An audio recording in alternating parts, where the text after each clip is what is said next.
नमस्कार, नमस्कार हजुर, नमस्कार। के भन्नुभयो? हजुरले नबुझेको कुरा भन्नुभयो? ठिकै हो। हजुरले नबुझेको कुरा नि त्यही हो, मैले पनि नबुझेको कुरा चाहिँ यही हो। अहिले आएर त्यही अब नयाँ सरकार भइरहेको छ। नयाँ सरकारमा पनि बहुमतै आउने प्राय कुरा छ। अब लगभग अलिअलि मात्रै बाँकी छ। अब त खासै भन्ने हो भने अबको पुस्ता, अबको नयाँ जोस जाँगर, अब हामी सबै जनताले विश्वास गरेर दिएको भोट अगाडि बढेर जनताले विश्वास गरेर सरकार नयाँ आउँछ भनेर विश्वास गरिदिएको कुरा हो। अब मैले नि नबुझेको त्यही कुरा हो। अब उही पुरानै सानो सानो कुराहरूमा दौडिरहेको देख्दा चाहिँ मलाई खासै चित्त नबुझ्यो। के चित्त नबुझ्यो भन्दा यस्तै के अब अहिले आएर त्यो बिचरा के बोले होइन। अब कहिले चाहिँ रिस उठेर हुँदैन भनेर गुहाने पनि भनिदिए। अनि त्यहाँपछि कानै सुँडेर कता लान्छु पनि भनिदिए। अब त्यत्रो महँगो सुन दिन्छु पनि भने। अनि त्यहाँपछि घाँटी नै काट्छु पनि भन्या रहेछ। अनि अरू के पनि भन्या थियो, ठाउँै छोड्छु पनि भन्या रहेछ। अनि अर्को पनि भन्या जस्तो लागेको थियो, त्यसको चाहिँ चर्चा ल्याएको छ। जस्तै 108 सिट आउँछ, अनि 70 सिट आउँछ, अनि 32 सिट आउँछ, 27 सिट आउँछ भनेर भाग पनि लगाइराख्नु भएको थियो। अब त्यसको बारेमा कसको के आउँछ भनेर त किन बोलिराख्ने, त्यहाँ सुन्नुभयो होला, यो चर्चामा ल्याउनु भएन। अनि त्यहाँपछि अस्ति भर्खर हाम्रो ऋषि तपाईँले लिनुभएको रहेछ। भनेपछि त्यस्तो कस्ताले तलाउन सकेन, कस्ताले नलागेको त पनि अब अरूले त्यस्ताले लाउँछ, बालेले लाउँछ भन्ने कुराहरू गरिरहेको रहेछ। अनि अब उनीहरू अब केले बोले, किन त्यसरी बोले, के कारणले बोल्यो भन्ने कुरा चाहिँ यी अहिलेको यो टिकटकमा ल्याउन खोजिरहेको छ नि अगाडि, उहाँहरूले चाहिँ बुझिरहेको छैन क्या। बिचरा बोल्ने मतलब लाग्यो, बोल्यो, पछाडि केही ब्याकग्राउन्डमा पावर थियो, बोल्यो। त्यो एउटा सिस्टम के छ नि, जस्तै खुमल टाढबाट रेडियो प्रसारण हुन्छ कि, अनि त्यहाँ घर घरमा आउने माइकबाट त पक बोलिरहेको हुन्छ नि। जे प्रोग्राम सेट गर्यो उताबाट जे बोल्यो त्यही आउने हो। जेको पावर हुन्छ नि, त्यहाँ एउटा रिसिभर हुन्छ, के हुन्छ, अडियो बोर्ड भन्छ क्या, त्यसलाई रिसिभर गर्ने माइक सिस्टम। त्यो अलिअलि मलाई इलेक्ट्रोनिक थाहा भएको भएर त्यस्तो भन्ने एउटा माइक, साउन्ड बक्स अथवा माइक भन्छ अथवा स्पिकर भन्छ, त्यसलाई बजाउने कुरा त्यहाँ एउटा के अडियो बोर्ड हुन्छ, त्यसले चाहिँ रिसिभ गर्छ कि। त्यो रिसिभ गरेपछि त्यो पक्क बोल्ने मात्रै हो। तर त्यो रिसिभ गर्न भन्दा अगाडि त्यो पठाउने सिग्नल छोड्ने चाहिँ अर्कै हुन्छ नि त। अनि त्यो सिग्नल छोड्ने को हो, सिग्नल छोड्नेपट्टि चाहिँ लागिरहेको छैन क्या। सिग्नल छोड्नेपट्टि चाहिँ लाग्नु पऱ्यो नि, कसले सिग्नल छोडेर त्यो बोल्छ। एउटा तरकारी बेचेर व्यापार गरिरहेछ, एउटा के गरेर व्यापार गरिरहेछ, मेरो तरकारी किनिदेऊ भनिरहेको छ। अब यस्तो बोल्न त बोलिहाल्छ नि, हामीहरू पनि सबै एउटा ग्रुपमा हिँड्छ, अनि हामीले गर्छौँ जित्छौँ भनेर हिँड्छ नि त हाम्रो नेपालमा सबैजना। अन्त उसैले मै जित्छु भने होइन नि त। त्यो बोल्ने मान्छे नि बिचरा मैले नै जित्छु भने होइन नि त। त्यो टिमले पो जित्छ भनेको, टिमले हार्छ भने हो नि त। मैले बुझेँ नि त्यही हो क्या। अनि त्यो भन्दाखेरि मान्छे जसले जितिसक्यो नि, जितिसकेपछि त अब त उसलाई खेदो गरेर दुनियाँ गऱ्यो भने त उही पुरानै पारा भयो। नयाँले केही नयाँ गर्छ कि भनेर पो भोट दिनु त जनतालाई। अनि नयाँले चाहिँ अब नयाँ तरिकाबाट अब देश ल्याउने भयो, शान्ति ल्याउने भयो, उही झगडा गर्ने, उही रिसिभी लिने, नचाहिँदो कुरामा दौडिने, कसले गु खान्छु भनेको गु खानेतिर दौडिने। अनि गु खुवाउनु पर्दाखेरि त त्यो नयाँ सोच भएको मान्छेहरूले पनि त सेप्टिक ट्याङ्की जानु पऱ्यो होला, होइन? अनि गु टिपेर ल्याउनु पऱ्यो होला। अनि अझै त्यो टिपेको गुलाई खानिदिनु पऱ्यो होला, गर्दा त ऊ पनि त गुमै गयो नि त, होइन? सङ्गत झिँगाको गर्ने होइन नि त। झिँगाको सङ्गत गऱ्यो भने त गुतिरै त लाग्छ त। अनि उसकोतिर गर्नु पऱ्यो नि त। अनि के भन्छ मौरीको क्या भिडतिर जानु पऱ्यो नि त। अनि नसक्ने मौरीको भिडतिर चाहिँ त्यो भिडमा छ कसले सक्ने भन्ने मतिर नजाने। अनि जहाँ गु छ सजिलो चाहिँ त्यता चाहिँ दौडिने त भएन नि त मान्छे त नि। भने त्यस्तो गर्नु पऱ्यो कि त्यो हिसाब हो। अनि मैले पनि नबुझेको कुरा यही नै हो।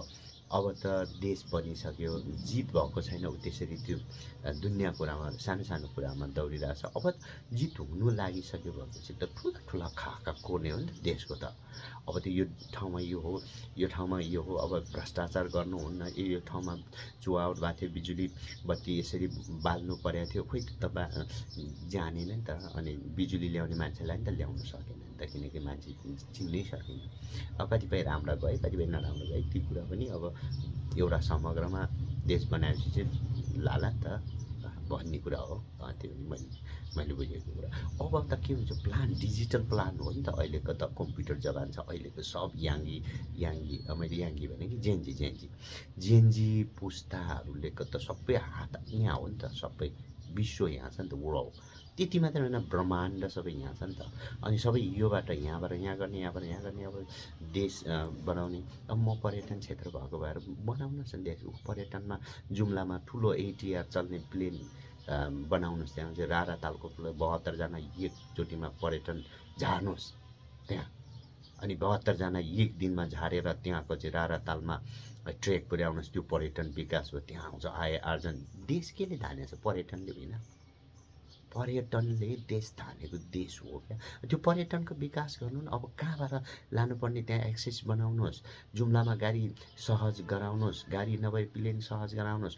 खप्तर नेसनल पार्क कति राम्रो छ कि हाम्रो देशले, विश्वले त्यहाँ पुगेर पनि त्यहाँ एक्सेस छैन के। त्यहाँ नजिकको जिल्ला कुन छ? एयरपोर्ट, ठुलो एयरपोर्ट बनाउनुहोस्। जो ATR 72जना एकचोटिमा बोक्छ, त्यो ल्यान्डिङ गर्ने वातावरण बनाउनुहोस्। अनि त्यहाँबाट एक दिनको गाडी चढ्ने हुन्छ कि आधी दिनको गाडी चढ्ने हुन्छ कि त्यो खप्तर नेसनल पार्कमा हिँडेर हुन्छ कि ट्रेकिङ गर्ने ठाउँ त्यो बनाउनुहोस् न। अहिले सबै ट्रेकिङ क्षेत्र जसरी अन्नपूर्ण क्षेत्र भए, सगरमाथा क्षेत्र भए, लाङटाङ क्षेत्र भए, त्यहाँ चाहिँ सबै ट्रेकिङ रुटहरूमा गाडी हालेर मान्छेहरूले विवाद देखिरहेछ। कतिपयको घर उजाडिरहेछ, होटल बिजनेसहरू गइरहेको छ होइन। तिनीहरूलाई चाहिँ उत्थान गर्ने, त्यो बाटोलाई चाहिँ नै कायम राख्ने, गाडीको बाटो छुट्टै गाडीमा साइड राख्ने, कमसेकम 50 मिटर 100 मिटर गाडी चलिरहेको होस्। अनि त्यसमा साइडमा जुन पुरानो ट्रेकिङ रुटलाई कायम राखेर राख्नुहोस्। अनि गाडी चढ्नु पऱ्यो, त्यो तत्काल आवश्यक पऱ्यो तुरुन्त गाडी चढेर जान्छ। तत्काल हिँड्न मन लाग्यो त्यहाँबाट हिँड्छ, गाडीको डिस्टर्ब आउँदैन। 100 मिटरको डिस्टेन्समा राख्नुहोस्, त्यो पुरानो बाटोलाई कायम राख्नुहोस्। होटेल व्यवस्थाहरू राम्रोसँग गर्नुहोस्। अन्नपूर्ण क्षेत्रमा होटेल व्यवस्थाहरू धेरै कम्प्लेन आइरहेको छ होइन, त्यो गर्नुहोस् न, मैले भन्नु खोजेँ। अनि त्यो गरिसकेपछि पर्यटन विकास, पर्यटन भएन भने के, सगरमाथाको त्यत्रो धेरै रेभिन्यूहरू आउँछ होइन देशको लागि। त्यहाँ कति क्याजुअलिटिजहरू, एक्सिडेन्टलहरू केस, त्यसको लागि न्यूनीकरण गर्नुहोस्। ओ माई गड, त्यति धेरै। अबको नयाँ सरकारले त यस्ता कुराहरूलाई पो हेरेर अगाडि बढ्ने हो त। त्यो दुनियाँ कुरा गुखानेको कुरामा दौडिने होइन नि त। बिचरा के बोल्यो जोसमा त जसले नि जे पनि बोल्छन्। जापानमा देख्नु भएन, फुटबल खेल्दाखेरि सबै मान्छेहरू नालीमा पसेर हात हालेर बितेका। काम गर्दाखेरि केही जोस हुन्छ क्या। मैले अघि नै भने नि, सिग्नल त्यो जुन जोस आएको छ त्योबाट बोल्या भने त ऊ स्वयं बोल्या हुने क्या। तपाईँले यति कुरा बुझ्नुहोस्, ऊ आफै बोलेको होइन, त्यो बोल्ने वातावरण। यो बुद्ध शिक्षामा अलिकति जोड्नु भयो भने त्यहाँ हेतु र प्रत्यय भन्छ, अथवा कारण र परिणाम भन्छ। हेतु प्रत्यय भने कारण र परिणाम, कज एन्ड इफेक्ट। त्यो कज बुझ्नु पऱ्यो क्या, इफेक्टतिर जाने होइन नि त। इफेक्ट त छँदैछ नि त, इफेक्ट जस्तो नै आउँछ नि, तर त्यो कज चाहिँ के हो त त्यो बुझ्नु पऱ्यो क्या। कज हेर्नुहोस् पहिला, कज। धेरै कुराहरू छन्, इतिहास बुझ्दैन मान्छेहरूले। इतिहासै नबुझिकन सुई बोलिरहेको हुन्छ। पहिला के भएको थियो, पछि के भएको थियो, के कारणले बोलेको हो, यस्तो कुराहरू चाहिँ हामीले नबुझेकै हो। मैले नि नबुझेको बाटो। अब हजुरले के बुझ्नुहुन्छ, मैले यति कुरा भने।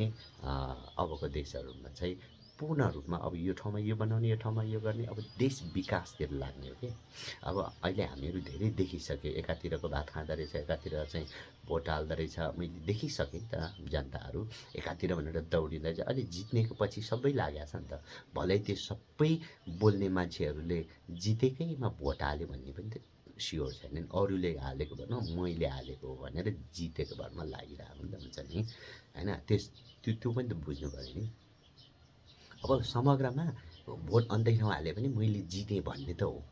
अनि त्यहाँपछि देशलाई सहयोग गर्ने हो कि। अनि त्यहाँपछि अब उसैको के त भोलि गएर कसले अब सिट पाउँदैन, राम्रोसँग अध्यक्ष पद पाउँदैन भनेदेखि फेरि यही टिमबाट अर्को टिम निक्लिने त हो। अनि जनतालाई फेरि के हुन्छ, यसले काम गरेन अनि फेरि अर्कोमा चुज गर्नु पऱ्यो भनेर फेरि भोलि यस्तै स्थिति अहिले यसरी त्यो सानो सानो कुरोमा दौडिरहेको चाहिँ भोलि त्यो ठुलो कामहरू त गर्न सक्दैन हो। यस्तै यस्तै कुराहरूमा हामीहरू पछि पर्ने हो, अल्झिने हो। देश बनाउनको लागि अबको विशेष गरी म पर्यटन क्षेत्रमा अलिकति यसो लागेको भएको भएर पर्यटन विकासलाई बरु जोड दिनुहोस्। म थोरैचोटि यसो घुम्न पनि गएँ। त्यहाँ सबै बनावटी बनाएको भरमा, मान्छेले नै बनाएको भरमा पर्यटन बिक्री भइरहेको छ, त्यो पर्यटनको व्यवसाय भइरहेको छ। तर हाम्रो नेपालमा त प्रत्येक पाइला नेचरल छ क्या। नेचरल भनेको प्राकृतिक रूपमा हिमालमा हिमाल छ, खोला नालामा खोला छ, डाँडा काँडामा डाँडा काँडा छ, हिमाल सबै छ। अनि जात जातिमा 123-25 जात जातिहरू छ। तीमध्येको धेरैको त संस्कृतिहरू नै, संस्कारहरू नै कति फरक छ नि। अनि यहाँ धर्मले पनि धेरै फरक पारेको छ। हिन्दू भनेको छ, बुद्धिस्ट भनेको छ, क्रिस्चियन भनेको छ, मुस्लिमहरू भनेको छ, अब विभिन्न। अनि त्यहाँपछि आफ्नो लोकल धर्महरू भनेका छन्।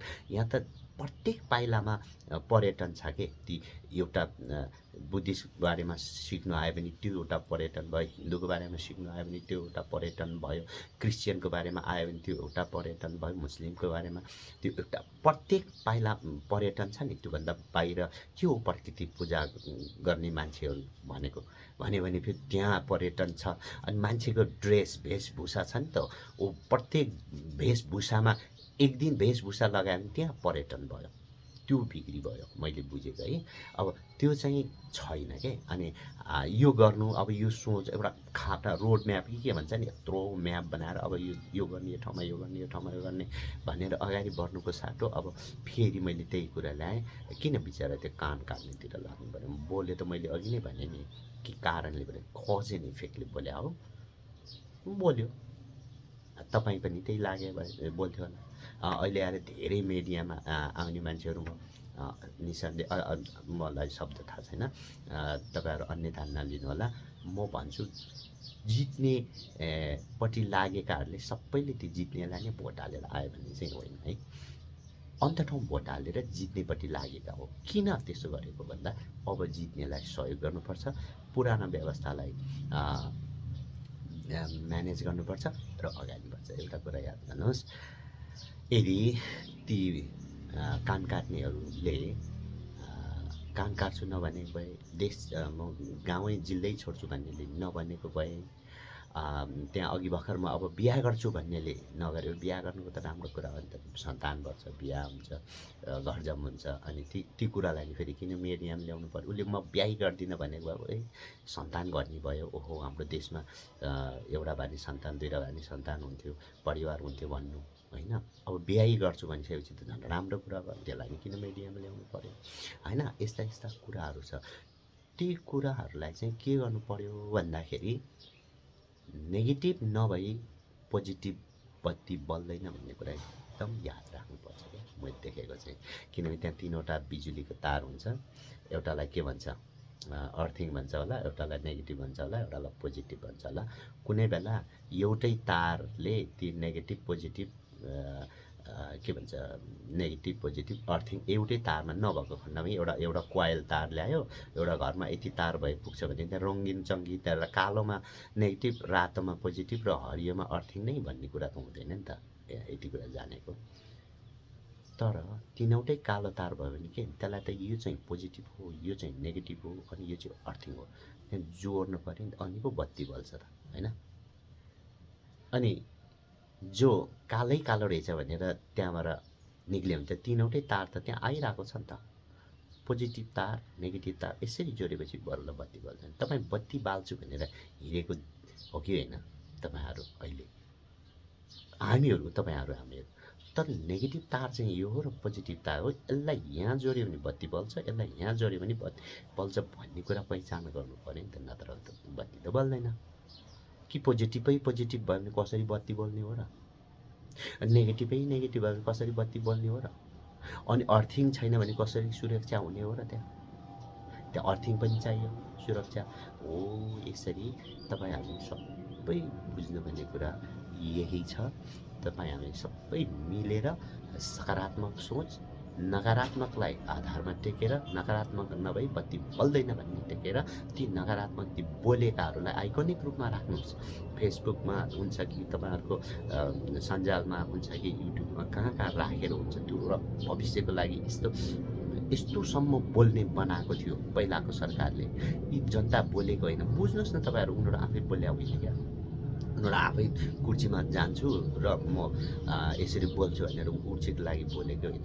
बोल्ने वातावरण सिर्जना भने मैले अघि नै भने हेतु र प्रत्याय, त्यो हेतु र प्रत्यायको सिर्जना भइरहेको छ क्या। अनि त्यहाँपछि पो बल्ल ऊ बोल्या छ नि त। अब त्यो बोल्नलाई यस्तोसम्म बोल्ने बनाएको थियो जनता, अब त्यो हुँदैन भनेर तपाईँहरू अगाडि बढ्नुपर्छ क्या। तपाईँ हामी सबैजना मिल्नुपर्छ, बोल्नुपर्छ। मैले बुझेको चाहिँ होइन। अब तपाईँ हामी चाहिँ फेरि त्यतातिर जतिखेर नि त्यही सानो सानो कुराहरूमा दौडिने, काटमारको कुरामा दौडिने, त्यो जनताहरूले चाहिँ बिर्सेर आएको होइन। अब धेरैको कुरा गर्दा धेरैको हत्या भयो, अहिलेसम्मको कतिजनाको काटमार भयो होला, भर्खरै मात्रै कतिजना याङ पुस्ताहरूले, जेन्जी पुस्ताहरूले ज्यान गुमाउनु पऱ्यो। अनि यस्तो कुराहरू चाहिँ छोड्ने, अनि यस्तो कुराहरूको अनुसन्धान, यस्तो कुराहरूलाई व्यवस्था गरेर चाहिँ नलाने, अब जति गुहानेतिर चाहिँ दौडेर चाहिँ भएन नि त। मैले बुझेको चाहिँ हो। हजुरहरू के भन्नुहुन्छ? अब मलाई लागेको कुरा थियो त्यो युट्युबमा, टिकटकमा खोजी त्यहाँ फोन गरी खोजी रहेछ। अब त्यहाँ हामीले देख्दाखेरि त्यस्ता पागल कसरी बोल्न सक्या भन्ने होला। उसले नि बिचरा त्यो बोल्नेलाई भनेको छ कस्तो पागल रहेछ कि त आइमाई त भन्छ। ऊ हाँसी फेरि कल गरेको छ। यस्तो होइन नि, अरूलाई खाल्टामा पार्छ भन्दा आफै खाल्टामा पर्छ नि। यो त बुझ्नु पऱ्यो नि त। त्यो कुराहरू छोडेर अब एउटा पुरै यो देशमा यो गर्ने, यो जिल्लामा यो गर्ने, सुदूरपश्चिममा यो गर्ने, मध्यपश्चिममा यो गर्ने, यो ठाउँमा पर्यटन, मैले फेरि पर्यटन जोडेको कुरा होइन। पर्यटन बिना हाम्रो नेपालको कुनै पनि आर्थिक स्थितिमा सुल्झिँदैन। पर्यटन प्रत्येक पाइलामा पर्यटन मैले अब जोडिसकेँ। धार्मिक हिसाबले, आर्थिक हिसाबले, धार्मिक हिसाबले, सांस्कृतिक हिसाबले, वेशभूषादेखि हिसाबले सबै छ। हिमाल छ हाम्रो, हिमाल हेर्नकै लागि पर्यटन आउँछ। देश संस्कृति हेर्नका लागि पर्यटन आउँछ। पर्यटन आएपछि देशको आर्थिक, त्यसको लागि पूर्वाधारहरू विकास, इन्फ्रास्ट्रक्चर के भन्छ त्यो सबै मिलाउनुहोस् तपाईँहरूले होइन। अनि होटेलहरू कति अव्यवस्थित छ ट्रेकिङ क्षेत्रमा। म 30 वर्ष जति भयो ट्रेकिङ क्षेत्रमा हिँडेको, खै त त्यहाँ व्यवस्था छैन। त्यसको सबै राम्रोसँग गर्ने वातावरण मिलाउनुहोस् न। मैले भने प्रत्येक पाइलामा तपाईँको घर छोडेर नागढुङ्गा कटिसकेपछि, यता काठमाडौँ भएर नागढुङ्गा कटिसकेपछि प्रत्येक स्टेपमा चाहिँ पर्यटन छ। त्यहाँ नागढुङ्गा कट्ना बित्तिकै तपाईँको मनासुलु हिमालदेखि लिएर अन्नपूर्ण हिमालदेखि, गणेश हिमालदेखि लिएर सबै थोक पहिलो दृश्यमै त्यहाँ पर्यटन छ। खोइ त त्यो कुरा बुझ्या। अलिक तल जान्छ त्रिशुलीमा राफ्टिङ गर्छ, त्यहीँ पर्यटन छ। यस्तो कुराहरू कति छन् हाम्रो देशको लागि भने। होटेल व्यवसायदेखि लिएर पर्यटन व्यवसाय मैले जोर्या गरेँ कुरा। किन यस्तो तपाईँहरू चाहिँ सानो कुरामा अगाडि बढिरहेको भन्छु कि मैले यो मनको कुरालाई मैले हजुरहरू अगाडि राख्ने कोसिस गरेँ। यो मेरो मनको भाव हो, हजुरहरूले कसरी बुझ्नुहुन्छ त्यो चाहिँ मलाई थाहा छैन। त्यतिकै मेरो माइक पनि, मेरो माइक हेर्नुहुन्छ यो माइक के गोल्डेन माइक जस्तो लाग्छ हजुरलाई? होइन नि, यो गोल्डेन माइक, गोल्डेन बनाएको यो माइकै जस्तो लाग्छ? यो होइन नि, पेन्ट गर्ने ब्रस हो, तर यसलाई माइक बनाएको। यस्तै पाराले चलेर हुँदैन नि देश हो, भइरहेको छ नि यस्तै। यस्तो नगर्नुहोस्। अबको पुस्ताले, अबको एकदमै पुस्ताहरू जुन छ पढे लेखेको पुस्ताहरू, भविष्य हेर्न जाने, डिजिटल के भन्छ नि हो, डिजिटलाइज हुनु, पर्फेक्ट हुनु पऱ्यो। कहाँ कति ठाउँमा के लाग्दा हुने, कति ठाउँमा के जाँदा हुने, अब हेर्नु त यस्तो गर्नुपर्छ। तर तपाईँहरू चाहिँ सानो कुरामा लहरमा, अनि ती माइन्ड चाहिँ ती सानो कुराहरूमा दौडिने, जहाँ चाहिँ ट्रेन्डिङ एउटा लहर छ, मान्छेलाई बोलेको भरमा उसलाई चाहिँ चिडियाउनु, रिसाउनु, उसलाई चाहिँ भने भोलि गएर केही स्थिति होला यस्तो यो चाहिँ मैले नबुझेको कुरा यही हो। हजुरहरूलाई मेरो बिन्ती छ, यो मेरो यस्तो खालको माइक भएको चाहिँ नगर्नु होला। धन्यवाद। मेरो मनको कुरा मैले यहीँ बिसाएँ। हेर्नु नि त कहाँ चिन्नु सकेन मान्छेहरू। अब त्यत्रो बिजुली ल्याउने अन्धकार छाउनेलाई पनि त रोज्नु सक्नु होला कारण अब हामी त्यसमा तपाईँहरूले रोज्नुभयो, तपाईँहरूले रोज्दा नरोज्नुमा ऊ नपर्नु उहाँ नपर्नुमा राम्रो राम्रो कुरा पनि थियो। राम्रो ल्याउने बेला नराम्रो पनि आउँछ, नराम्रो फाल्ने बेला राम्रो पनि फाल्छ। भएको पनि यस्तै होला। मैले त केही पनि भनिनँ, मैले सबैलाई समग्रमा भने मेरो मेरो पक्षमा मैले केही छैन, मैले केही गर्नु छैन। यी मनको भाव मात्रै पोखेको। हजुरहरू कसरी बुझ्नुहुन्छ? धन्यवाद। जोडले